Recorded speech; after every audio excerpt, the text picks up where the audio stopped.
They're off.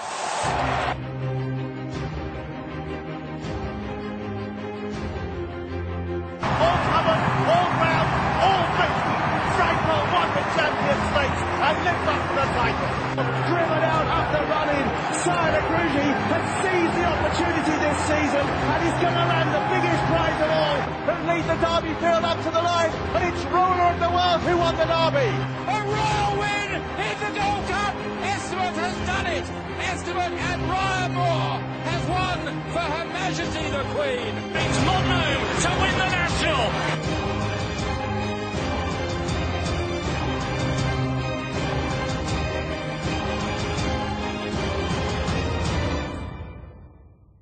You're listening to Picks from the Paddock podcast, your dedicated racing podcast.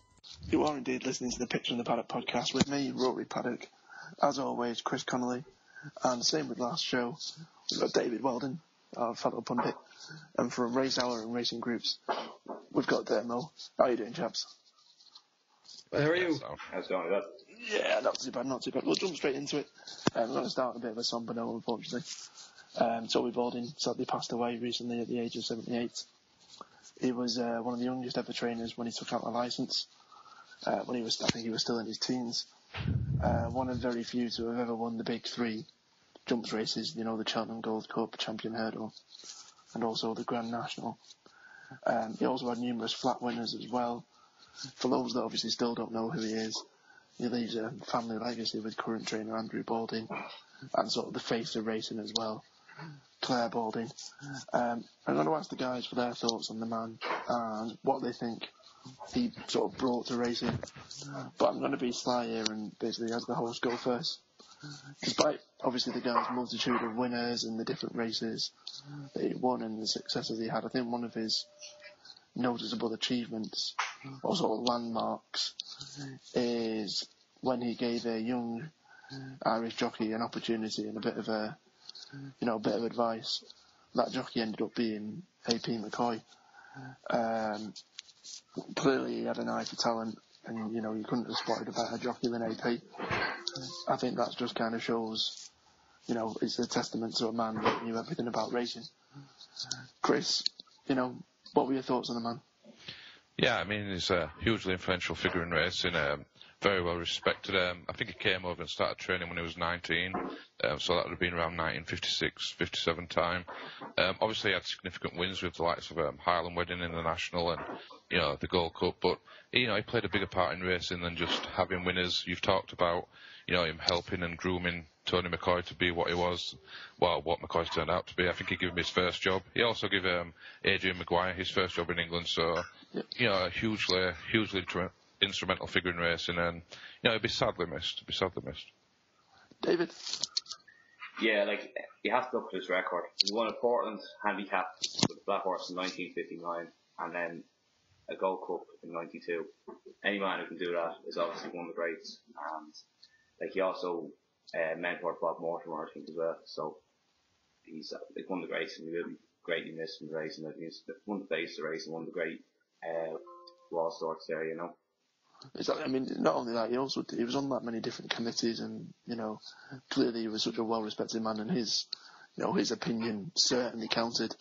Dermo, you there, buddy? Yeah, I am. Sorry. Yeah. No, he's an outstanding man. It's great when there's families in horse racing, the O'Briens and everything else. It's a really nice tradition to have. I mean, when you look at his tradition, he managed to win an actual Champion Hurdle in 1989 when he actually bought Beaches Road, novice chasing. Beaches Road nearly died, and then 2 months afterwards he brought him to the Champion Hurdle and won the Champion Hurdle at 50-1, and then he brought him off to Aintree and nearly won that as well.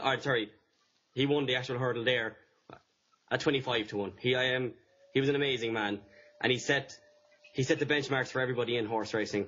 It's a real loss to horse racing, but again, I think we're all better off to have had him around when he was. Very much so. Very much so. I think we should also give a mention to Oliver Brady. He's a great character of Irish racing. He's also died after a long battle with cancer. He was 75. He was well known for his work in charity And, you'll mention some recent horses of him, the Shabra horses he was well associated with. So, we should pay homage to him as well. A great guy. Obviously, moving on now, and this podcast is going to be nothing but jumps. One thing, now that we're working with Race Hour as well, that we asked all you people involved in Race Hour was, what's the one thing you're looking forward to most this jump season? Now, Dermo, I know we ended up with quite a few responses. Fire a few at us. Yeah, perfect. So the first one was from Maria Evans, who's your own blogger there on Picks from the Paddock. She said, watching all these top novice chasers coming through. #racer, obviously.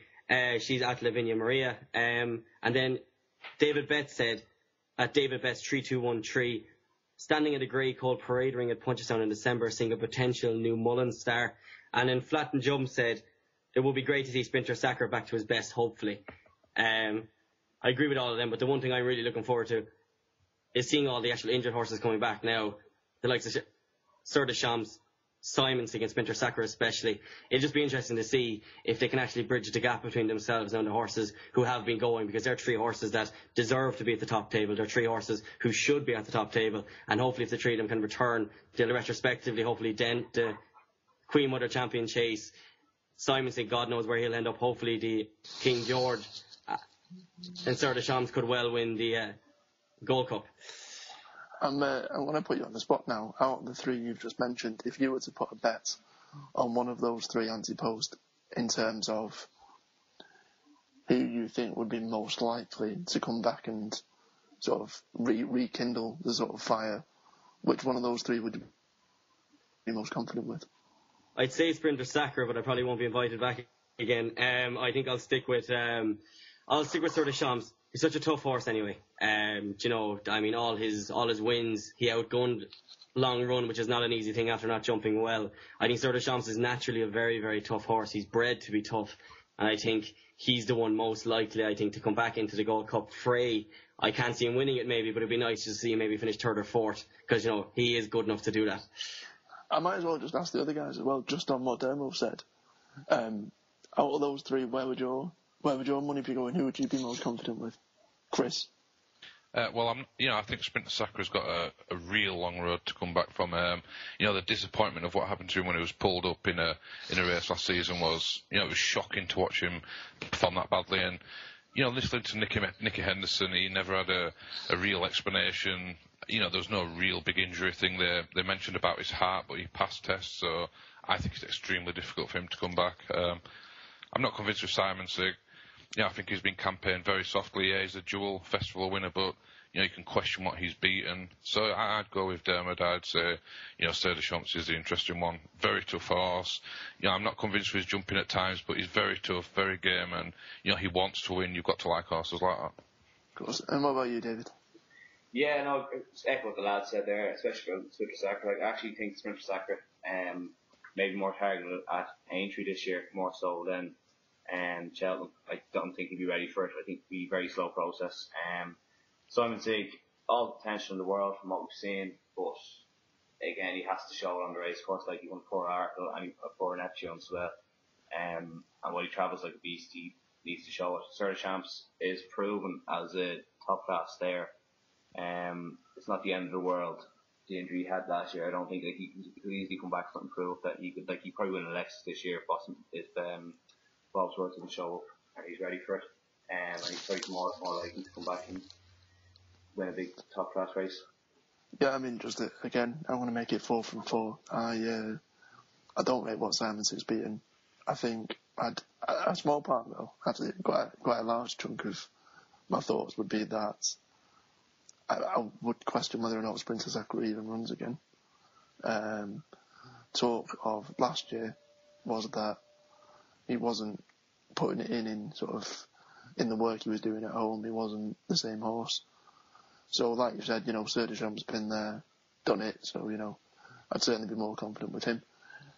To answer the question, what we're looking forward to most, I'll give my 2 penneth for that. It's going to sound really sad now, but the one thing I'm looking forward to most with the jump season is just simply having a look through my notebook of horses I've got from last year, and just seeing it's that sort of build up, that anticipation of, here's a list of horses. That's what I really liked last year.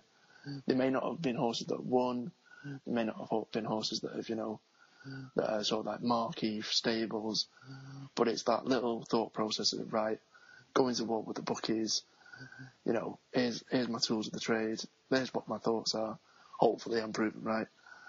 And it's probably the same with any sort of racing fan and any sort of punter. Now we will touch on sort of horses to follow later on in the podcast. But Chris, what are you looking forward to most? I just like the whole Road to Cheltenham idea.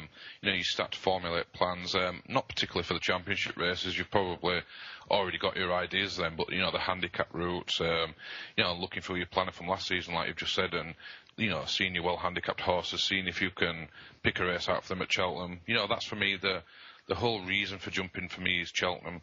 That is the big thing. That's the one thing every year that everyone looks forward to. So, the road to Cheltenham is always an interesting road, and, I just can't wait to see all the new novices, the tough handicappers, all coming out and playing their hands. And what about you, Dave?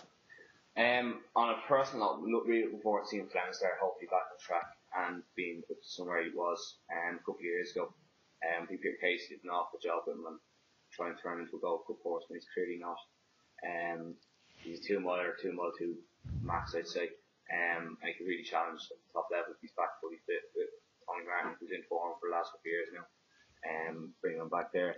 And also just Cheltenham, first day, the Roar. Can't beat it. No, not at all. Now, obviously, if you're listening to this and you want to let us know what you're most looking forward to this jump season, then by all means, email the show. Send us a message on Twitter. Whatever it is, we'll love to hear it, and we'll probably read it out in the next episode. You're listening to Picks from the Paddock podcast, in association with Sportsbook UK. Best odds guaranteed on all UK and Irish racing. Stay updated by hitting that like button on our Facebook page and follow us on Twitter @PicksPaddock. Now, obviously, we've not just been looking for pointers in terms of horses to follow or horses to back. We've been looking at the jump season as a whole. Now, we also got in touch with those at Race Hour, and we asked, what's the one thing you'd like to change about the jump season? Now, Dermot, did you end up with any answers at all? Yeah, there was a good few answers again. Thomas at TJ Latimer 90 put up move the Aintree races back 2 weeks, give horses more of a rest between the festival and Aintree. Stuart Ackister, which is at Stuart Ackister, said have a proper end to the season with a 1-1 break between any jump racing resumes. Then have a Group 1 middle distance hurdle at Cheltenham Festival, perhaps, was by at Steve_Faulkner. Yeah, I'd say one of my biggest annoyances is probably that, the break between the official end of the season. I think it's only 1 day before the jumps start again. Do we really need jumping in June, July, August? I mean, I know that obviously some horses will be more beneficial, will prefer firmer ground. But I mean, what's your thoughts on that, Demo? Do we need, jumps around that time of year? No, I mean, bar the likes of the Killarney Festival here in Ireland and Galway, etc., where the Irish festivals have kind of made it work with mixing, the actual flat and the jumps into one meetings. I think that does work in the summer. It gives a chance maybe to the lower grade horses, although I think by definition of those hurdles, like the Galway hurdle, some horses get handicap ratings that they'd never be able to live up to afterwards, but again, that's an argument for a different day. I think maybe for month of June, in the UK at least, there's no real respect for summer hurdling. It's the hardest thing to call in the world, and I just think, no, I'd forget it. Yeah. Sticking with you, Demo, what's your bit of a bugbear? What's your sort of annoyance when it comes to the jump season? To be honest with you, I would definitely, the one thing that I do, I'd move Leopardstown. Being me, I'd move it to maybe the 30th, 31st, and the 1st of January. I'd move it out just a small bit. I know, again, the big thing is the scheduled, but I would just move it out a small bit just so that the King George gets respect. I don't know why racecourses in Ireland and England don't just respect each other and work their schedules around each other. They never seem to be in unison. I mean, another thing with that as well is if you end up with January the 1st, then you know that people are going to be off. People will end up with bank holiday and, the guaranteed probably more people going through the course itself, probably. Yeah, exactly. Bank holidays, anyway, are always just woeful racing. And if they just maybe focused on that a small bit and maybe moved, maybe not the Lexus now, because the Lexus is respected on that day, but why not move somebody, the Group 1 novice chasers out to that day and actually prolong the Christmas period as a better period of racing? Good. Now, Chris, I know you've got a fair few things that you'd love to change, but you know what? I'll let you have a few. Go on, fire 'em at us. Well, I think the points that Dermot brought up from the guys who tweeted into Racer, I think they were great points. I agree with all three of them. But, my biggest bugbear would be this scheduling. There's too many big meetings, too close together. There needs to be more thought process going through it. If you're going to have stars going from one big meeting to the next one and they end up flopping because they haven't had time to recover, etc., it ruins the respectability of it. So I think they need to sort that out. I think another thing that infuriates me is the way novice chasers are treated by the handicapper in this country. They're absolutely walloped. It gets to the point where you don't see them often enough because connections of the horses are scared, really, of running them, to be heavily penalised. And they'll end up turning up at Cheltenham or the big festivals forced to run in them races when, they may not be ready. I think the handicapper needs to be a little bit more, not kind as such, but he needs to be a little bit more thoughtful in his process. It's not all about 1 year for a horse. There are a career there for a horse, and it is very easy to ruin a horse's career in one season. Yeah, I mean, especially as soon as they've ended up with that mark, it's so rare for it to come down just by the fact that they're in those big races. It's going to pretty much stay around that for the next, however many long years until it retires. Another thing going back to the schedule as well, something that you kind of touched upon, especially to kind of go more in depth with it. I think what annoys me as well is that the fact that trainers, owners, and certain horses will have to choose between Cheltenham and Aintree. It's very, very rare that you'll see a horse do both. Or if they do both, then you expect the Aintree race to probably be a substandard race. I think that's fair enough to say. Yeah, well, obviously, all roads lead to Cheltenham. That is the whole idea. In recent years, we've had people pull horses out of Cheltenham and wait, for Aintree because they're going to be easier races on the face of it. So, but I just think it's a respect thing. You're just not giving racing as a whole time to get over Cheltenham, time to go to Aintree. There needs to be a bigger gap. Just a couple of week bigger gap would be absolutely ideal for me. Now, David, I know that this is obviously something that kind of infuriates you as well, but you've actually got a solution. So if anyone's listening that has any power, what are they meant to be doing, David? Right, it's simple. All they have to do is move Cheltenham to the first week in March. Then you have the Cheltenham Festival the first week of March, you have Aintree the first week of August, and you have Punchestown the first week of May. You have 3 weeks between each major festival coming towards the end of the year, and gives horses a chance. Because we all want to see Champion Hurdle being run at Cheltenham, and then a rematch between them horses at Aintree, and then again at Punchestown, so we can see who is the actual best. Instead of these horses just beaten once a year, and it's not known definitively who is the best horse at a certain distance on a certain trip. I think it'd be as simple as that. And also the thing about race courses and VHA especially need to get involved and talk to each other's race courses. There's too much racing going on, especially in Britain. You don't see as much in Ireland at this time of year. You will see it later on when there's 4-runner races and Group 1s like that, because there's other options for horses. They just need to talk to each other. The fact that Haydock have announced a new hurdle race, new 2-mile hurdle race the week before the fight bit is scandalous in my opinion. It should have never been allowed by the VHA. They should have vetoed it straight away. Said, no, you can't have it here. You can have it in the first week of February, or you can have it the last week of October, or whatever, and then that gives a bigger build to Cheltenham. You see these horses face each other more often.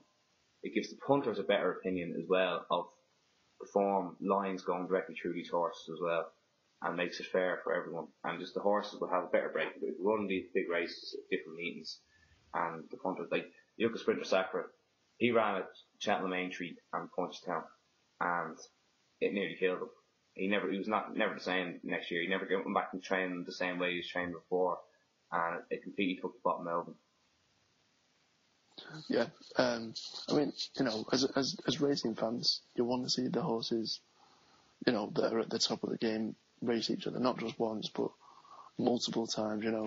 Like you said, for all that a horse can win at Cheltenham, a lot of the time you could even argue cases that are argued that the horse just doesn't do Cheltenham, but then may absolutely, run out of its skin at Aintree or punch us down. And then there's that many question marks that are left over where you go from there. But obviously, folks, if you've got any solutions to these problems, or you want to have a bit of a rant about what annoys you most about jump season, again, jump online, jump to picksfromthepaddock.co.uk, or obviously send us a Twitter message at PicksPaddock. You're listening to Picks from the Paddock podcast. Want to own a racehorse? Pay as little as £10 a month and join Picks from the Paddock Racing Club. Get involved and own a winner. Now, I know we're kind of moving way on ahead. We're looking at Cheltenham, and we're only in, not even October yet. But the question that I want to throw at you guys is, at this point now, of the 4 major championship races next March, what do you think is going to be the most, and what do you think is going to be the least competitive races of those 4? I'm going to come to you, Dave, first. Grant. Right, I'm going to contradict myself a little bit here. The Gold Cup could be the most competitive. It's wide open market. There's no one really put their stamp on the race. But then if one of the big guns comes back and shows their worth over 3 miles, they could turn it into the least competitive. But given the market now, given the current prices, the Gold Cup would have to be the most competitive looking. And I would say that probably the World Hurdle, with all the horses that are entered at the moment, is probably the least competitive. I can't see more of that regressing. If it stays over hurdles, it will probably just progress even further and win by further. Can you see any of Willie Mullins' plethora of horses going for the World Hurdle at this point? The only one I could see going there if it stays over hurdles is Briar Hill, who is a right good horse and was probably unlucky to lose falling down, but David Casey on board. It was unfortunate circumstances for all involved. He could probably go close because he's just a dour stayer and he would just keep going at more that would have to show he's a right good horse to win if Briar Hill stays over. Out of the rest of them, I can't really see. None of the sort of Ritchie superstars. I wouldn't imagine so. No, Fahim won't go. Any pair will go to Mares. Apart from that, like Brad Linden might go as well from Mullins, but he's probably not up to the class at that level. Yeah. And what about you, Demo?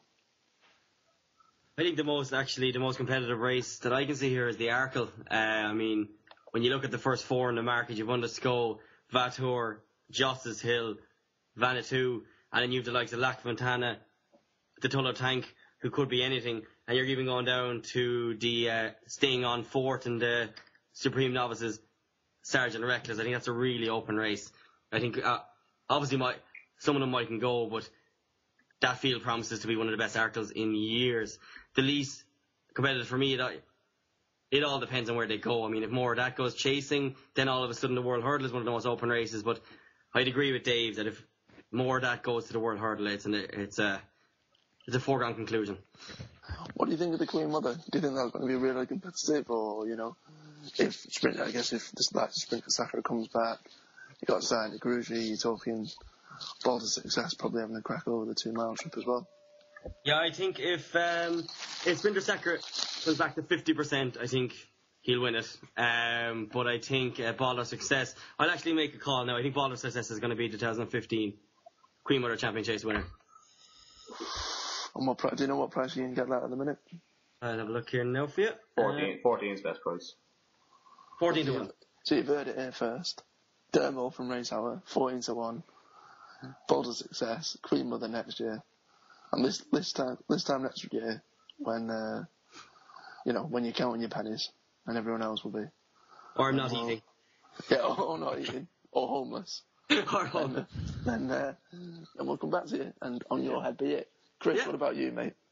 Yeah, I agree with Dave, to be honest with you. I look at the Gold Cup and I think there's nothing between probably 8 or 9 of them in terms of ability. There's a few that have, coming back from injury who, could be a little bit better than some of them, but it's ultra competitive. I was very disappointed with last year's Gold Cup. The race just fell to pieces and fell into the hand of the strongest stayers. So I think the Gold Cup is the most competitive race. It's not a vintage Gold Cup by any stretch of the imagination, even if some of the novices stepped up. So that would be the competitive race for me. The least competitive, it's got to be the World Hurdle. Yeah, I think more of that could farm that race for as long as it wants. There's obviously an issue it could go chasing, but I don't see a good enough reason why he'd want to go chasing. Taking on probably some 2-milers who, I think Dermo just mentioned it's a hot division. The novice races over 2 miles. So I think that they're the most competitive and least competitive races for me. How competitive do you think the current champion hurdle is for next year? Well, champion hurdle is always going to be competitive just because of the way they go. But Faugheen, you had to be impressed with it at Cheltenham last year and after Cheltenham. So I think that could, I think it could run riot really in the champion hurdle. It's got to improve a little bit. Its jumping has got to. It's got to stand up at Cheltenham. It's a big test at Cheltenham, and if it makes some sloppy errors like it did last year, it was a little bit novice-y, I thought sometimes last year at Cheltenham. So if it's any improvement in its jumping, I think it'll destroy him. But I couldn't be on it yet. Personally, my own opinion is I definitely the same in terms of the Gold Cup. You can make a case for probably 10 horses, if not more, at this point. There's no. I think the thing is we've been spoilt with the likes of Kozo Star and Denman, and even not too long ago with Best Mate, where you've had that class horse, that that superstar. Whereas the last few years, especially last year, you certainly don't have anything in that sort of ilk, and I think the same will be said for this year as well, unless something either really comes out and surprises us, or a horse returns, perhaps didn't run last year. So I'm definitely with you in terms of the most open race. I'll definitely agree with the whole more of that World Hurdle situation, but just for the sake of being different, I will go against what Dermo says, and I will say that I really like Sada Gruji for the 2 mile Queen Mother. Really, really like it. I think, don't get me wrong, I'm a big Ball to Success fan. And if that turns up and improves on what it did last year, then it's certainly going to be in there with the mix. I couldn't have Sprinter Sakura. And I think it'd just be a 2-horse race between Ball to Success and Sada Gruji. But the fact that Ball to Success didn't race at Cheltenham is a bit of a concern for me. So, I would probably say that hypothetically, if Ball to Success doesn't run in the Queen Mother over the 2 mile chase, that side of Gruji is by an absolute, for an absolute mile. But yeah, again, let us know your thoughts, folks. Either send us an email to the show or fire something at us on Twitter, and hopefully we can move on to the next episode. You're listening to Picks from the Paddock podcast, your dedicated racing podcast, in association with Sportsbook UK. Best odds guaranteed on all UK and Irish racing. Now we've gone to the final point of the show now, and we're going to aim in some way to try and give you a few selections for this jump season. Again, something I've asked the lads is, obviously, I know it's very early, but if you had to have 2 Antepost bets for any race, not just Cheltenham or any festival race for the jump season, what would they be on? I'll throw my hat into the ring first of all. It's going to be really boring, it's going to be really dull, but World Hurdle, more of that, and I've already touched upon it, but Queen Mother, the 2 mile chase, Sada Gruji. Those are my 2. You're not going to get double figure prices about them at the minute, but those are probably the 2 I'd be the most confident about any race this season. I'm going to come to you first, Dave. Where would your money be going? Right. The horse I really fancied last year ran at Cheltenham, and if it had jumped the fence, it would have won. Finished 5th or 6th. It was on the first day in the handicap chase Bywise. Ploughed through every fence and kept on running on, and then hosed up an entry next time out. It's in for the Hennessy. It's off a nice mark. It's about 12th one to 16th one on Betfair at the moment. Have a great chance. And your other? My other one is going to be in the Arkle. The Tullow Tank is my other one. It was unfortunate to miss Cheltenham last year due to things outside of his control, and finished up close to the Tour. Over hurdles at Leopardstown, I think, before that. And the 16th one's great each way value at the moment. In a race that will probably cut up. Can't see all the ones going there that are in there now. So each way value there. So just to clarify, is Bywise in what race? The Hennessy. And your other selection is? The Tullow Tank in the Arkle. In the Arkle, perfect. Chris? Yeah, you've kind of stole my thunder with more of that. I think you could queue up and start collecting already if it were guaranteed to go in the Stayers hurdle. So, I'll avoid that one. I'll go with the Ryanair, and I'll say Dynast will come back and easily defend its crown. I don't see any realistic challenges to beat it over the trip at Cheltenham, so Dynast is a knocking bet for me. Elsewhere, if you want a shorter price one, I think the Mayor's Hurdle is a easy race for Annie Power. I don't think she'll go the World Hurdle route. I think she's knocking around 64, 74 mark. I'd say she's a certainty as well. My finger handicaps, but these are two certainties where they're going to be going for me. And finally, we'll leave the final word to you, Demo, where your two is going to be. My first one is Value at Risk from the much maligned Philip Fenton stable. He went last year, and I actually spoke with Brian O'Connell at a preview night, and he was really bullish about him for the Cheltenham bumper. Seemed to get taken off his feet by the pure pace of the lads up front. He went into Punchestown. He finished 16 lengths behind him at Cheltenham. He then went to Punchestown behind pretty much the same two horses, Shane's Hill and Silver Concord, and got to within 2 lengths of them after being rode a small bit handier. I think for the Albert Bartlett, he'll stay all day, and I really do think he is value for that race. He's knocking around the 14 to 1 mark generally there with Sportsbook, etc. And then the other race, I was just going to say, can I just grab the name of that again? Sportsbook.co.uk. I have it here. No, the name of the horse. Oh, sorry. Value at Risk. Value at Risk. And your second selection? And my second selection is Uxie's Andra. To me, was one of the horses of last year. He came back from about 3 months off and finished second behind Persian Snow, which was an awful performance, or 5th behind him, sorry. Then all of a sudden turned up to Cheltenham and finished second behind Taquin the Seal by one of the closest finishes of the week. He then kicked on to Aintree just 2 weeks afterwards. He jumped like a plum. He did try and stop in front, but AP McCoy gave him the full treatment. I think this year he's knocking around there for the Ryanair as well. And I'd like to take on Chris there and think maybe Uxie's Andrew could be the one to challenge Dynast this year. Oh, well, you've heard it here first, folks. Those are just a handful of selections for this jump season. All of which are at Cheltenham.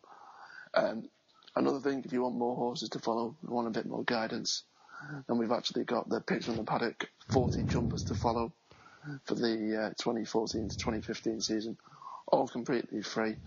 Jump on the website at picksfromthepaddock.co.uk. Register on there and we'll be able to email that to you. Visit picksfromthepaddock.co.uk. All you need for racing.